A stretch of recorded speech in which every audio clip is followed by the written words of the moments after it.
Umntanam uNkosikhona Mphafa udutyulwe ebusuku. Yabona bekungowane emaxesheni uvuswa kwamnandilele. Bebesethaveli ke bona. Abakwantsasana bathi basezithendeni zabarhanelwa abali-12 nabavulele ngerhuluwa kwindawo yokuthoba unxano ze babulala abantu abali-9 eBurgersdal kwintshona yeGauteng. Cela umasipala sincede asikhawulezisele ngokutya, asinakutya kweChrismasi, asinampahla zabantwana, esewesa abantwana.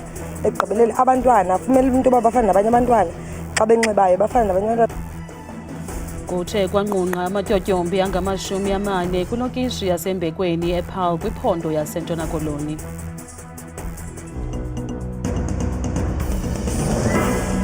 Singonondaba benu siniphathele ezideketeke ukanti ndiziphaka noKhetha Mbatha noyitoliki yolwimi lwezandla. Molweni ekhaya. Abakwantsasana bathi basezithendeni zabarhanelwa abali-12 nabavulele ngerhuluwa kwindawo yokuthoba unxano kwanoxolo eBurgersdal kwintshona yeGauteng. Iingxelo zithi ababarhanelwa bambonzeleke kule ndawo yentselo ze bathulula ngerhuluwa kubantu abebekule ndawo babulala abali-9 ze kwanxelekerha abali-10 nabafumana unyango kwisibhedlele esikufuphi. Ukujongana ngezikhondo zamehlo phakathi kwabahlali nabo bomba imigodi ngongekho semthethweni kule ngingqi kurhaneleka ukuba kuko oku kukhokhelele kwesisili simanyumnyezi. The people that are terrorizing our communities mainly is the Zamazamas and Sotho nationals, to be precise. Why am I saying that? When you talk to some of them, they will tell you that this is a rivalry thing. It's a gang rivalry thing. There are two gangs that are in the main that are playing a role here, and they are making sure that they send a clear message to each other.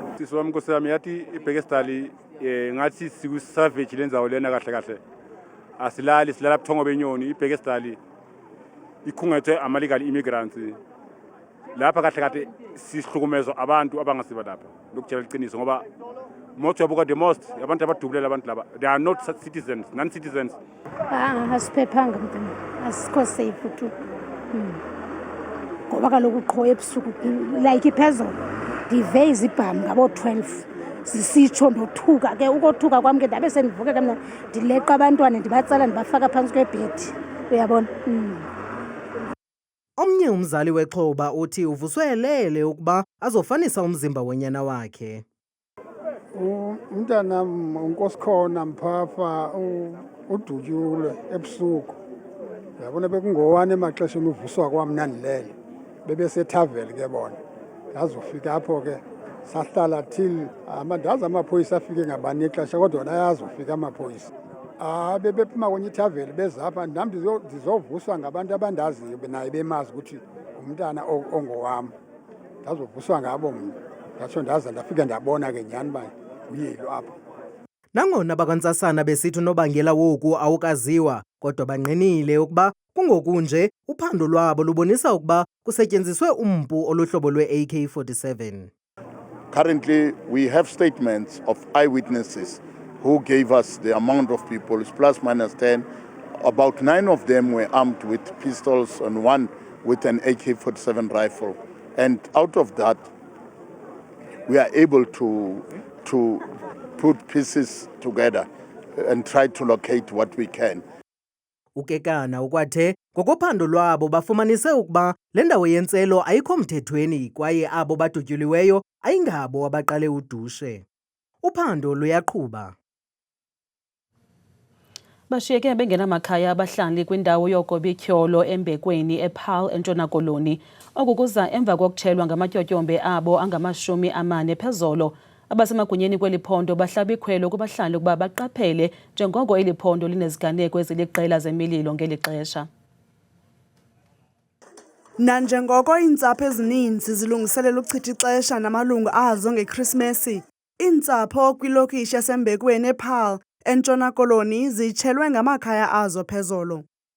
Izitifiketi zethu zesikolo zimoshakele, into zethu ze-security, asinakutya, asinamaterial. NgoLwesibini kwamasipala kuyavalwa, sokuthiwa masilinde sabona uba sawuthi ngoku asinandawo yohlala, khange sitye oko kusile silapha kude kube ngexesha sikafumane i-breakfast, akho ma-apile, akho ntoni, sihleli kanje, akho nix. Neento zabantwana zitshile iimpahla zeKrismesi kwathina, iiteki besizithengile ze-New Balance ziphelile nezePuma, akho nto yonxiba, sihleli ngaphandle. Into yotshelwa ziihoki iqhelekile because na-last year ngoDisemba ngapha kwelaa cala iihoki bezitshile, i-most yeehoki zonke zitshile, abantu betshelwe zizinto kanjengangoku sitshelweyo zizinto. And then ke ngoku into eyenza uba kukutshe, sometimes abantu basebenzisa irhasi because asinambane, abanye basebenzisa iflame yenzeka uba idubule okanye irhasi idubule, so abanye abantu bangakwazi uzicima, itsho ke ngoku umlilo udameyije yonke into. La maxhoba atshelweyo athi ajongene neengxaki ezininzi. Ingxaki nombane, sisebenzisa umbane o-dangerous ngombane le, so asizuyeka ukusoloko sisengxakini. Umzekelo ngoFebruary besisengxakini, sitshelwe ngumsisi behleli kule ndawo esitshiswa ngumbane just because asihoyekanga kule ndawo. Cela to umasipala asincede, asikhawulezisele ngokutya, asinakutya kweKrismasi, asinampahla zabantwana, esewesi abantwana. Ekugqibelele abantwana fumele into yoba bafana nabanye abantwana, xa benxibayo bafana nabanye abantwana, but ke ngoku sikule ngxaki sikuyo ngoku. Asinamakhadi egranti wethu, asinazi-IDs kule ndawo sikuyo, sitshelwe, siyacela, siyancela umasipala asincede. Igosa lezicimamlilo lithi le mililo ibangelwa ngabahlali. Unfortunately, most fires are caused by human activity. So we ask people not to be negligent, not to leave fires unattended, not to play recklessly with fire or use it for anything else but cooking, and also in designated places. Ngabantu abangaphaya ko-100 abashiyeke bengenamakhaya. Isebe lezothutho eMpuma Koloni livakalise inkxalabo njengoko kuye kwabanjwa abaqhubi abangaphaya kwama400 beqhuba phantsi kwempembelelo zotywala. Elisebe lixhalabile kakhulu njengoko ngeli xesha usanda umthamo wezithuthi ongena kweli phondo. Isebe lithi ukuqhuba kwabantu bephantsi kwempembelelo zotywala ngoyena nobangela wengozi nezikhokhelela ekubeni abantu baphulukane nemiphefumlo yabo. Isithethi selisebe uNathi Bhinqose ulumkisa abaqhubi. Umuntu ngamnye kulamakhulu mane mashumi mahlanu nanye 451 yalatha ukungakhathali nokuthi abathi isigqibo sokuza kophula umthetho ubeke ubomi babantu emngciphekweni. Yiyo loo nto isebe lezothutho phantsi komphathisi uMnumzana Xolile Nqatha ligqithisa umyalezo ocacileyo kuwe. Ukuba uyasela ungene emva kwevili kwindlela zeMpuma Koloni uza kuvalelwa. Mhlawumbi ungathi uchithe neChristmas ngapha kwesithixo. Ngoko ke yenza okulungileyo sukusela ungene emva kwevili. Namhlanje amagosa aphezulu kwinkonzo yesipolisa atyelele eGqeberha eMpuma Koloni njengenxalenye yephulo lokhuseleko ngeli xesha leholide. Olutyelelo lukhokelwe ngumkomishinala wamapolisa kazwelonke uNjengele Fani Masimula ukuya kuhlola ukulungela ukusebenza kwamapolisa esisixeko ngeli xesha lonyaka. OkaMasimula uvakalise ukoneliseka leqela lamapolisa esixeko. Umkomishinala wamapolisa kazwelonke uGeneral Fani Masimula uthi amapolisa aseGqeberha kumasipala ombaxa iNelson Mandela Bay aliqule aligangatha ukuqinisekisa ukhuseleko ngeli xesha leholide zokuphela konyaka. We are here to evaluate and look at, is the festive season operation going well? Yes, no. And we had a briefing this morning. We are quite satisfied in terms of how it is going. And we also came here to come and engage with the business chamber of Nelson Mandela Bay. We us and them, we are in the process of establishing a beach patrol unit, as we have one in Durban, we have one in Western Cape. So wherever there is tourist attraction, we ensure that we are always there. Uhlabele Mgama uMasemule esithi baza kuqaphela ngelokhozi amanxeme esisixeko kwanezo ndawo zinolwaphulo-mthetho oluqatseleyo. We focus almost everywhere where there is community, be it rural or urban, even you are in a province, we do focus on. We have problems, especially with Dujwa, BG, those are some of the problem areas which we will ensure that there are deployments in those areas, but of course including our townships and the beaches. Xeshikweni ethe kuqoqo lwabo ezindleleni namhlanje sele kubanjwe abantu ngenxa yezohlwayo zendlela abazityesheleyo kwanokufunyanwa neziyobisi. This morning in the roadblock there was 13,000 of outstanding fines in value that people were arrested for. Amapolisa ke amemelele kubaqhubo kokuba baziphathe kakuhle ezindleleni naxa betyelela amanxebe bangabeki ubomi babanye abantu esichengeni ngenxa yolonwabo. Kuthe bhazalala ezindleleni uluntu lujongise imibombo emakhaya kananjalo kumanqada-nqada kwiirenki ke zeeteksi zemigama emide nanjengoko umthamo wabakhweli usenyuka mihla le beleqa ukuyochitha usuku lweKrisimesi neentsapho zabo. Sele kungeentsuku zatywala ngaphambi kokufika komhla ojongwe ngamehlo abomvu, umhla weKrisimesi. Oku kudale isiphithiphithi ezindleleni ngenxa yokonyuka kwenani lomthamo wabakhweli. Thetha nje kumanqada-nqada nakwiirenki zeeteksi nanjengoko abantu bebhekise imibombo kwiindawo ngeendawo ukuyokonwabela iKrisimesi neentsapho nezihlobo. Into yokuqala nje sesikhulume nomasipala ukuthi asizamele amakhonzi ngoba imoto ivolume isuke inkulu kakhulu. Uze sikwazi ukuthi sicela ilengi basinikeze njenga abantu esisebenzisa nabo abale eThekwini. Okwesibili sibize imember sihlale phansi mazoqala ibhizi sicheke ifitness yemoto yakho ukuthi injani, udriver ukuthi baphelele yini. Abaqhubi beeteksi baxhoba nangakumbi ngeli xesha lonyaka. Singodriver siziva sonwabe kakhulu ngeli xesha engathi kungahlala kunje ngalo lonke ixesha. Siyasebenza and sisebenza nje ngepace eright akho nto izohlulayo. Si-right nje emsebenzini. Phakathi kwalo mincili kukhona ke nemiceli-mngeni. Eyona nto engamandla esihlangabezana nayo zimpahla ezininzi eziphathwa ngabagibeli. And loo nto iyasigqilaza ngoba abafuni ukuzibhatalela izikhwama kanti zingaphandle kwamandla wethu. Ngokwezikhundla zabo ezahlukeneyo abasebenzi erenkini eyona njongo iphambili kukuqinisekisa ukhuseleko kubakhweli. Qiniseko nisenzayo ukuthi nje abagibeli bethu bahambe bephephile, imoto nje amasondo zirayithi, abafethi ema-PDP. Abakhweli bavuka ngonyezi bambi belala kwiirenki ngethemba lokubhiyoza neentsapho kule Krisimesi. Njengoko amawaka eentsapho ethontelana kumanxweme kamasipala waseThekwini ngeli xesha leholide, abasemagunyeni babongoza abazali ukuba babeke abantwana babo phantsi kweliso elibukhali. Akukuza emva kweengxelo zokulahleka kwabantwana abangaphaya kwama400 ngomhla we-16 kule nyanga. Umasipala waseThekwini ubongoza abazali ukuba baqaphele ngakumbi xa behamba nabantwana elwandle kweli xesha leziyunguma.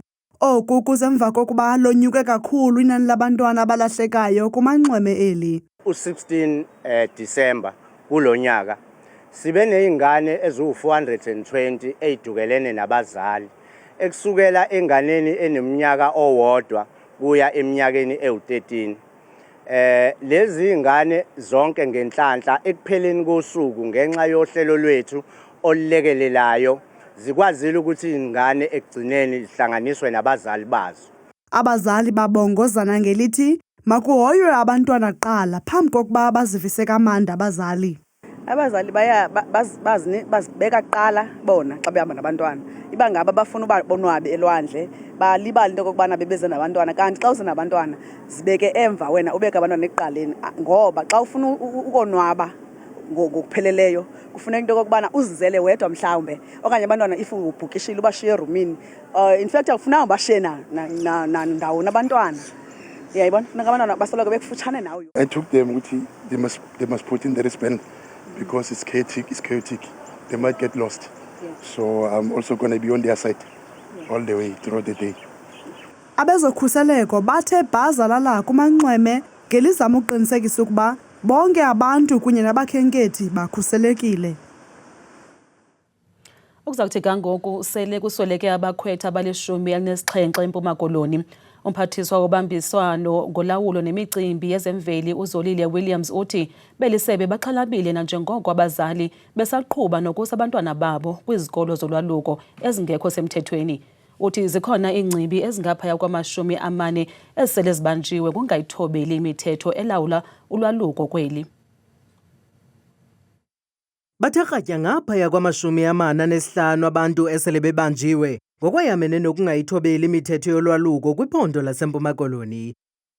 Ojongene nobambiswano kurhulumento eMpuma Koloni uZolile Williams uthi ukungathathelwa ngqalelo kwemithetho kumaziko olwaluko ngomnye unobangela woku. Would really put blame on first the parents who are not acceding to the clarion call we've been making to ensure that their children are taken to trained traditional surgeons and to legally opened schools for traditional circumcision. These clarion calls are falling onto deaf ears. uWilliams woleke ngelithi sele kuvulwe amatyala ngama-51 ukuza kuthi ga ngoku. Parents are still taking underage kids to traditional circumcision. In one instance, where we had to rescue a 13-year-old boy from circumcision. In other instances, traditional surgeons, about 18 of them were arrested because they are untrained, but they have circumcised boys, resulting in botched circumcision. Politicians are now running initiation schools. It is a serious problem. Return those powers back to the kings and traditional leaders and see what's going to happen. Uthi njengoko bejongene nale ngxaki yokusweleka kwabakhwetha esuthwini, abanye abazali basaqhubela phambili nokuse abantwana babo kumaziko olwaluko angekho mthethweni.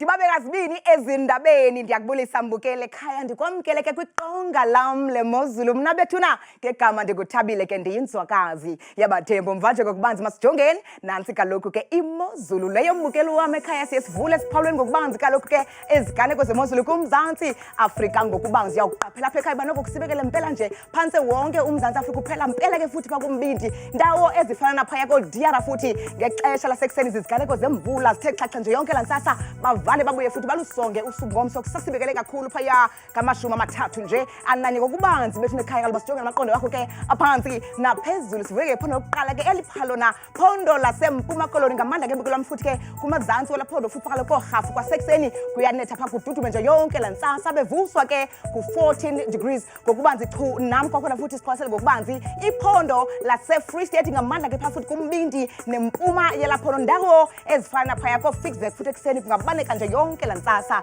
ngenxa ka-14 degrees kanti ke imozulu yona zeyenjenje kwelaphondo laphaya eNtshona Koloni indawo ezifana pha kumantla futhi nempuma yelaphondo phaya namazantsi nentshona futhi koKapa lodumo qaba ngamaphaya ekuseni futhi bevuswa ngama-21 nje ananye wamaqondo okutshisa phansi kanti bona eNorthern Cape baphila kanje kuRuman kumantla ulaphondo futhi ekuseni zikhona iziganeko phaya eziqatha zemvula ngo-18 degrees efana nqwa ke phofu napha kumazantsi futhi eKimberley ekuseni bavuswa nguye ke futhi la 18 degrees kanti ke baphila ngolo hlobo kwelaphondo laphaya mbukeli eNorthwest indawo ezifana pha kumantla futhi nombindi welaphondo pha Mahikeng ekuseni futhi ngo-17 degrees napha kumantla koRustenburg kusanetha nje yonke lantsasa zebenjenje futhi ephondweni laseGauteng apho sikhoyo kaloku thina ngalo mzuzu futhi umantla nendlunkulu laphondo kusePretoria ekuseni bavuswa ke zezontshizane zithe xhaxhe yonke lantsasa ngo-16 degrees nyuka nam ngokubanzi kwelaphondo lapha kalombukeli eLimpopo mpela ke kumazantsi walo futhi nentshona koThabazimbi ekuseni futhi ziziganeko zezontshizane zithe gqa yonke lantsasa ngo-19 degrees kanti kukubanzi futhi ke ephondweni lasempumalanga ngamandla mbukeli wam ekhaya futhi ke kwintshona namantla walo Middleburg umzekelo ekuseni futhi ngo-60 degrees napha kumantla futhi esikhukhuza kusanetha kakhulu phaya ngo-23 degrees vuma ndivale ndisonge imozulu ngephondo lokugqibela nqa kuphaya kaloku KwaZulu Natal mpela ke mbukeli kumazantsi eKokstad ekuseni ngo-13 nakumbindi koPietermaritzburg neziphaluka kusanetha yonke lantsasa mna ndikuthanda kangaka xa ishwele imiyoli.